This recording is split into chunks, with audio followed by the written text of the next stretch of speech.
It's rare that I find something where I'm like, if you fix this alone, it could easily add 5 points to your score overnight. This is Abigail, and she's looking to go from a 147 to 160 and beyond in the next 4 months. My name is Steve Schwartz, and I've been teaching the LSAT for the past 20 years. Today, Abigail's going to bring me her biggest LSAT challenges, and I'm going to help her address them as she looks to improve by 10, 15 points and beyond. Hello, Abigail. Hi, Steve. How are you? I'm good, thanks. I'm good. Well, it's great to finally meet you face to face. Same How's to you. everything been coming along? Things have been going okay so far. I'm definitely still getting used to the program and just everything about the LSAT in general. So glad I had the opportunity to meet with you today. Yeah, of course. Happy to help. Before we dive in, I have a couple of questions just to get a better background on where you're at right now, and then we could discuss some strategies. How does that sound? Yeah, that sounds good. All right, perfect. So where are you scoring right now? I got a 147, so not the greatest, definitely not where I want to be. And I also ran out of time. So a lot of the questions were guessed. Okay, so with those caveats, and then what are your ultimate goals for the LSAT? Where you're looking to score? I would be happy with 160, and anything above that would be even better. Cool. All right, so at least maybe like a 15-point increase or so. Yeah. And then how long do we have till your test? I would like to take the LSAT in September. If I have to push it back a little bit, I can, but I really would like to aim for September. Okay, cool. So we've got about 4.5 months till then. And how many hours per week do you think you could put in over the next 4 months? Aiming for about 15. I am going to be working full-time after graduation, so I feel like it could be a little bit subject to change, but that's the goal. A lot of students panic when they score in the 140s on their cold diagnostic, but it's not a disaster. It's just a baseline. Abigail started off with a 147 and she was feeling unsure about it. But here's the thing, she hadn't done any real prep yet. She'd run out of time, guessed on a ton of questions, and still landed in the high 140s. That's actually a pretty solid starting point. Why? Because the LSAT is learnable. With structure, time, and the right strategy, like what we discussed during this call, it's totally possible to jump 15 points or more. In fact, for students starting off in the 140s, I see those kinds of gains all the time. What are your weak areas on the test right now? Do you see any particular areas that give you trouble? Definitely timing, as we talked about, because when I do like the drill sets untimed, I'm scoring significantly better than when I do things timed. Also just getting down to language, because sometimes I just like, when I review the problems, I get where I went wrong, but it's just like little things that I missed, or just like little pieces of information that I didn't anticipate were important, were actually like really vital to understanding the argument. But also I definitely do need more work with reading comprehension. And I just know that just like off the bat. Got it. Okay, and what's your approach to reading comp like right now? I think the weakest part for me for reading comprehension is the comparison passages. I attended one of the classes last week that went over some tips on that, so I'm just trying to incorporate it, but majority of my practice and like what I've been doing from the program has been on logical reasoning, so I haven't really got to the reading comprehension part of the tutoring services yet. Okay, all right, so there may be some adjustments that you make once you join more reading comp classes and work through more of the material, but then in logical reasoning, you mentioned timing as being a big issue for you. So what's your current pacing approach or strategy like right now? I've been trying to think about like the first 10 questions in 10 minutes approach, but then I think like, I just like get stuck on like one question, and then the next thing you know, I've lost like 7 minutes. Then I get to the end and it's obviously the harder questions and there's not a lot of time left there. I don't really have an approach with it, and that's where the issue is, because I'm just like, okay, if I can get the first 10 in 10 minutes done, then I'll be okay. And then that's not what ends up happening. So I don't really know what to do in the event that that doesn't occur. So I don't really have an approach, I would say. Got it. Okay, so you recognize the issue, but don't necessarily have the solution. Yeah. Okay, well, that's definitely something I can help with. That's why I'm here. So when we look at pacing on logical reasoning, as you mentioned, first 10 in 10 minutes is a good benchmark if you're realistically aiming for a 160 plus, which you are. And that means that you can't afford to get bogged down anywhere, but especially not in those first 10. Is there a typical question number where you're getting bogged down, or is it anywhere? I don't know if it's a specific question number, but it's definitely, it's with the questions where it's like necessary versus sufficient assumption. Like I know that I still need to work on that, and I've been going through the content there, but it's just like something about it, just like it hasn't clicked to my brain yet. And so like I end up spending a lot more time on those types of questions than when I want to. So I feel like that's where I get stuck. And then, yeah, the next thing you know, time's running out. Okay, well, I've got good news here, which is that this is actually a really easy fix. It's rare that I find something where I'm like, if you fix this alone, it could easily add 5 points to your score overnight because there's low-hanging fruit there. So let's just get you crystal clear on the difference between necessary assumption and sufficient assumption, because we know there's going to be a lot of necessary assumption questions on the test. They're one of the most common types. Sufficient assumption, less common, but if we add those two types together, it's even more than either one individually, right? So it could be that this gets you another 3, 4, 5 points on the test, and that's doubled because there's 2 sections of the exam on logical reasoning, right? And so the first thing is, can we tell the difference difference between these two types. So when you look at the question stem, are you able to determine which type you're looking at? Yeah. Okay, cool. So just give me your real quick, like 10-second version of like, what's the difference in your understanding? Just so I make sure you got it. Okay. The way that I've been interpreting it as like necessary assumption, you would look for like less extreme language in the question types. And then for sufficient assumption, it could be very extreme as long as it gets like the job done of what you're looking for. And then you have like the conditional statement of like, does this fit in like the piece of the argument? I think where I'm getting confused is more so like, I understand what I'm looking for in the options, but I'm just confused with like how it fits into like what I've expected to find, like how it actually relates back to the conclusion of it. Is like the pieces make sense when I do the videos and I watch it and I'm like, okay, this is great, I'm getting it. And then I go and I do it on my own and I'm like, I have no clue what I'm doing. So yeah, I don't know if that makes sense. Yeah, well, it sounds like you have a really clear understanding of what's the difference in terms of how you approach it. As you said, necessary assumption, we're looking for more moderate language in the choices because that's more likely to have been required by the stimulus than more extreme language would be. And then on the flip side, for sufficient assumption, as you said, it's okay if it's extreme as long as it gets the job done. Now, you referenced there how these relate to the conclusion, right? So for sufficient assumption, the correct answer guarantees the conclusion 100%, leaving no ambiguity, meaning the sufficient assumption, when combined with the evidence, guarantees the conclusion must logically follow. Then for necessary assumption, we're looking for something that, based on the stimulus, taking the stimulus as given, what underlying assumption needs to be the case in order for the argument to work, meaning for the conclusion to logically follow from the evidence. Now, I was actually asking something even prior to this, which is, can you tell the difference based on question stems? So I just want to make sure you're good on that too. Yeah, I've been looking through the keywords in the question stems, and I think I have a solid grasp of that. Okay, good. So then it sounds like you're saying all the right things in isolation here on this call. Yeah. The question is, what happens in the context of a full-time section or a full exam, right? So if that's the disconnect where you understand it theoretically, you understand it untimed, what you may need is simply more at-bats, doing the questions in more timed and stressful conditions where the stakes are a little bit higher. Let's say we gave you a grab bag of 30 quote-unquote assumption questions, half being necessary assumption, half being sufficient assumption. Number one, can you separate them? NA, necessary versus SA, sufficient assumption. And then secondly, are you able to apply the proper approach with that additional stressor or time pressure added? So as is so often the case, what I'll recommend is, if it sounds good in theory, the work is in the application, do some timed drills just to ratchet up difficulty a little bit and make sure you're still holding true to what you're saying now. Okay. But that may be all you need here just to get clear on that. Yeah. Abigail nailed one of the biggest barriers to breaking into the 160s. Mixing up necessary assumption and sufficient assumption questions. This is a super common issue, even for students who feel like they get it during their untimed work. But the thing is, you've got to know the difference in real time when you're under pressure. We walked through how necessary assumption questions are about what must be true for the argument to work, while sufficient assumption questions are more like puzzle pieces that guarantee the conclusion. Abigail understood this in theory, but what she needed was more reps to make that knowledge automatic. That's the solution. You do timed drills mixing up both question types, you tag them, you sort them, and you apply the right strategy for each one. I told her this one improvement could easily be worth 5 points or more. And when you're aiming for a 160 plus, that's a big part of the journey. Now, you mentioned that this is an area where you get bogged down. And so when people get bogged down or they get stuck and then the clock is ticking and they're wasting time, sometimes it's because just they get stressed and get tunnel vision, or everything looks blurry or looks like a foreign language, right? And so does that sound familiar to you? Yeah, I would say like sometimes when I'm doing like those types of questions, if I just don't understand if the stimulus or something, then, I focus too much time on that. And then I'm like, okay, well, if I can't understand the question, like I'm not gonna be able to get the right answer. And then it's just like a spiral of like, I don't actually know what I'm doing instead of trying to figure out what I'm supposed to be doing. And so, yeah, it's just like a little stress anxiety thing. Yeah, of course. And that happens for so many students here. And one solution to that is what we just talked about, where if we can systematically, one by one, identify all the areas where you tend to get stuck, if there are commonalities in where you get bogged down or where you are more likely to get blurry vision on a question, and we drill those prior to test day, then when you get there, like let's say you do this drill that we talked about with the necessary assumption and sufficient assumption questions. If you drill those for a month, where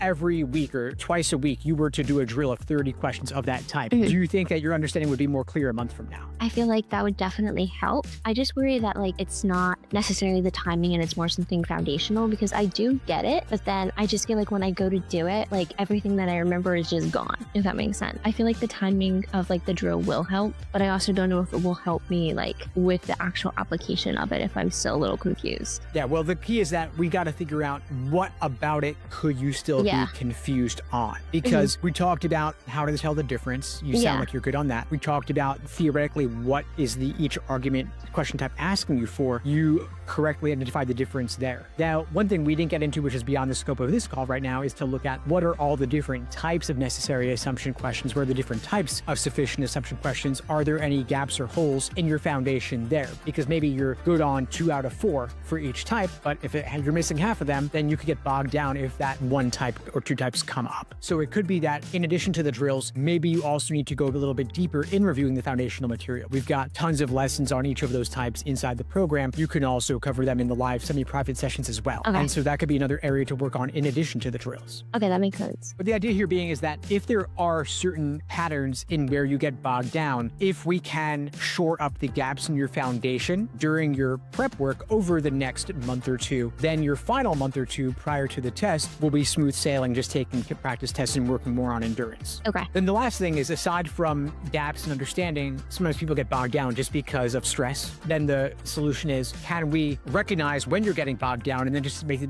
tough decision, you know what, let's cut time here, skip it, flag it, move on, come back to it later because everything's worth the same. Yeah, that's definitely something that I need to keep in mind, because I think like when I'm doing whatever drill sets or just like practice tests, like if I don't understand a question, instead of going back, I'll just like focus on answering it and then continue. But I haven't utilized the flag and come back method yet. Try it. I mean, it's there for a reason and it can be incredibly useful. Ideally, perfect world, you wouldn't need to use it, but practically speaking, it's okay to use it. I mean, since every question is worth the same, there's no reason to risk getting bogged down or stuck or spending too much time on any one question, because you might be spending additional time there at the expense of some easier question later, and you want to lock down all the points you can as quickly as possible. Okay. 2 things here. 1, systematically ID every area that gives you trouble where you risk getting bogged down.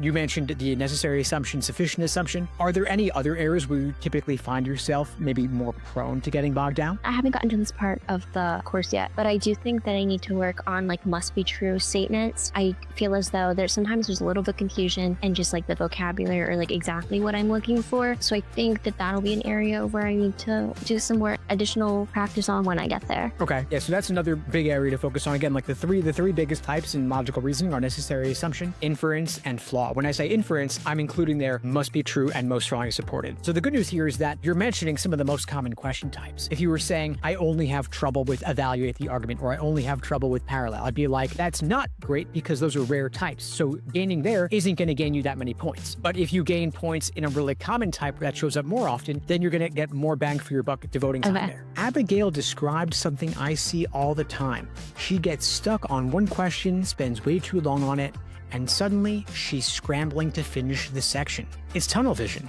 You get so determined to crack the one question in front of you, you forget that every question's worth the same number of points. The fix might sound simple in theory, but it's a bit harder in practice. You've got to flag it, skip it, and move on. You don't want to get dragged down by a necessary assumption question just because it feels important in the moment. If it's not clicking after 90 seconds, mark it, keep your momentum up, and come back later. I reminded Abigail that on test day, it's not about perfection. It's about capturing as many points as you can. You want to grab all the easy wins and not let one question sabotage 5 others later. You mentioned reading comp, so I do want to make sure we talk about that a little bit as well. Now, when we brought up reading comp, you mentioned comparative passages, and I was like, comparatives, yes, a lot of people don't like them, but are you crystal clear on the long passages? Because there's 3 times as many of those. I feel as though my biggest issue with the time passages is just like going back and like I'll reread the passage a few times, and just because like I need it, and I'll spend too much time reading it, and then I get to the questions and I don't utilize the best method of like the most effective method of answering those questions, but I'm still trying to figure out like what to do there. So I feel like the way that I've been going about it hasn't necessarily been the best for like timing, and also just like understanding exactly what it is that they're presenting to me. Like I'll read it and I'll be like, okay, I have no clue what's going on. I'll read it again, and then I'll go to the question, and then by the time I get to the next question, like I have to go back again. So I feel like I'm getting there, but I don't have the most effective methods yet. Okay, so if you had to say like what your default approach would be going in, what does that typically look like? I'll read the question first, so that way I'll know like like the first question of what I'm looking for. And then I'll go through the passage and I try to highlight like the most important parts or like things that I think will end up being useful. And then I found that like the first question was mostly like main point and like things like that. So I found those to be pretty straightforward. And then when I get to like the part of the passage where like they'll highlight a specific phrase or like a specific sentence that I have to go back, and then I feel like I need to reread a good portion of it for context because I've been so focused on like the main point or so focused on something else that I don't really read the passage for the other sections of what they're testing on. So I'll kind of have like tunnel vision on what I'm supposed to do first. And then by the time I get to another question, I have to reread for that type of focus. And that just like eats away at the time. When you're doing your initial read, you're feeling like what you're reading in the passage is enough to help you knock out the main idea questions. Yeah. But then you find yourself having to go back a lot. Yeah. And is it really time consuming for you to have to go back? It is, because I think when I go through it again, I feel like I just need to not read the entire passage, but like get more context of what it is that I'm focusing on, because I tend to not like, if they're not asking me about it, then I feel like I have the bad habit of like not giving it as much attention as it should get. And then I have to go back and try to understand it again. So I feel like that's where I'm getting tripped up, because I'm thinking that like I understand what I should be doing, but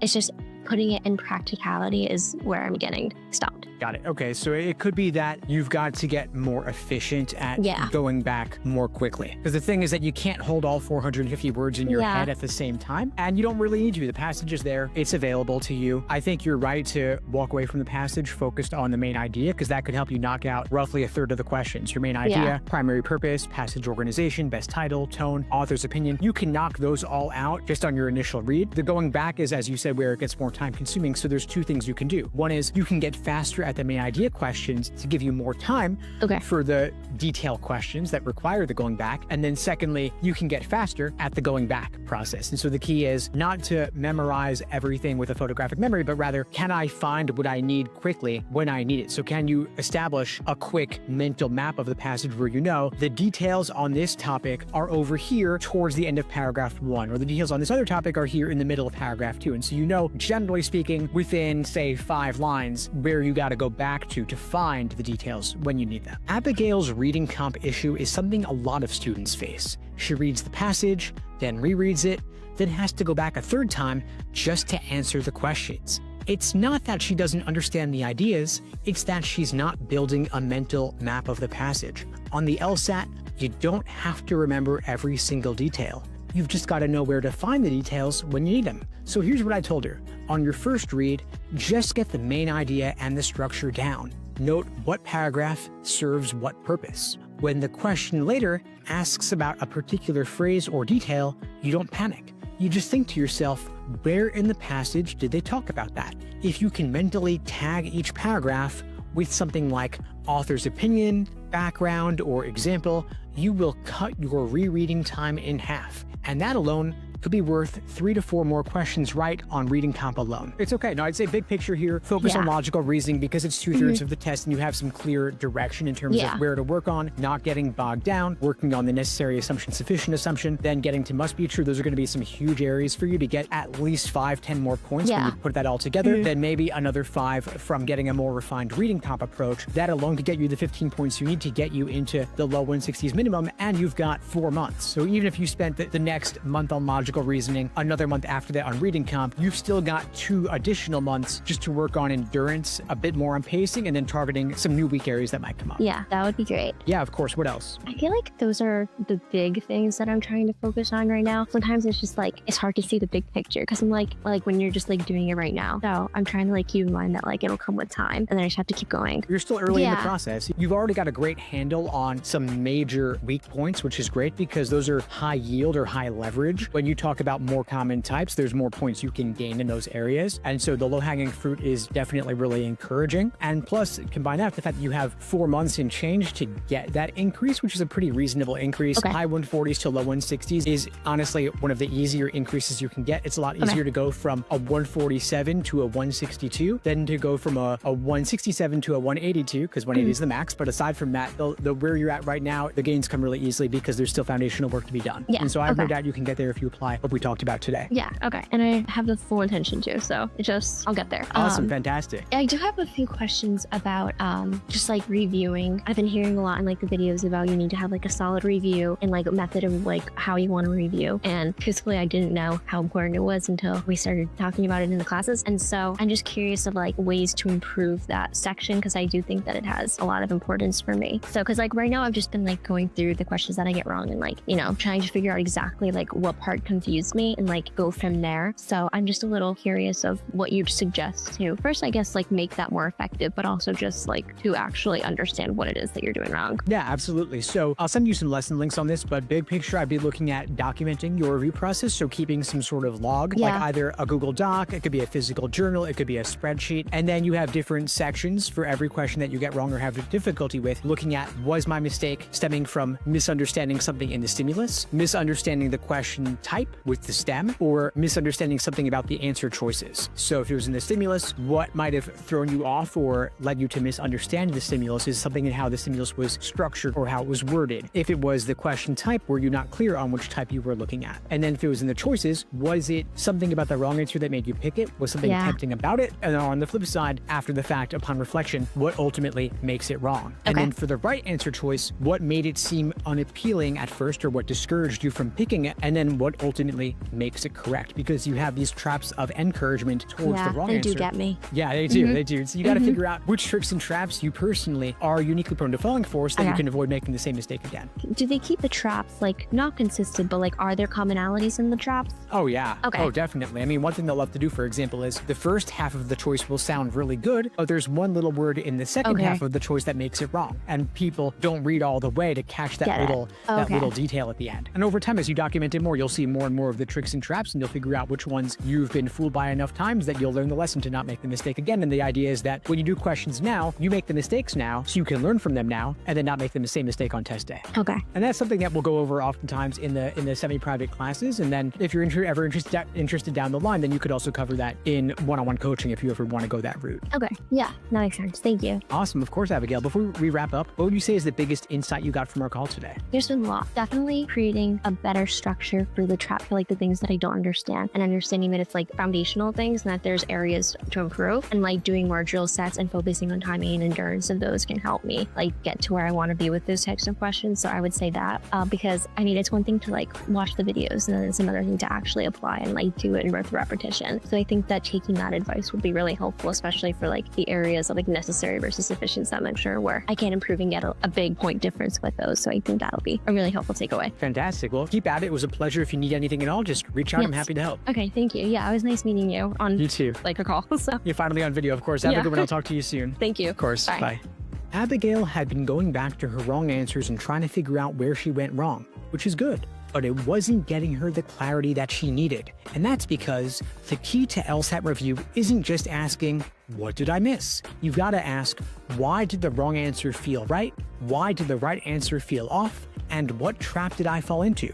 And how can I spot it faster the next time around? I told Abigail to start logging these patterns. It doesn't have to be fancy. It could be a spreadsheet or a Google Doc. That's enough. But over time, you'll start to see what your LSAT traps are. Not someone else's, yours. And once you know them, you'll stop falling for them. That's how you make sure a wrong answer today doesn't turn into a wrong answer next week. Toward the end of our call, Abigail said something I think a lot of students feel. She said, sometimes it's hard to see the big picture. And I get it. When you're in the middle of your LSAT prep, doing drills, watching lesson videos, and reviewing questions, it's easy to feel like you're just treading water. But what we did in this call is exactly how you zoom out.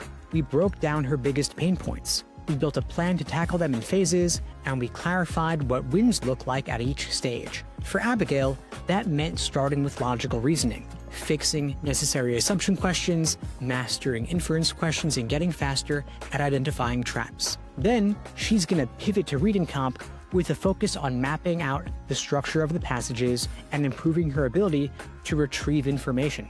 That alone could be a 15-point improvement. And we mapped out that whole plan in just one call. So if you're feeling overwhelmed, you're not behind. You're just one structured plan away from clarity.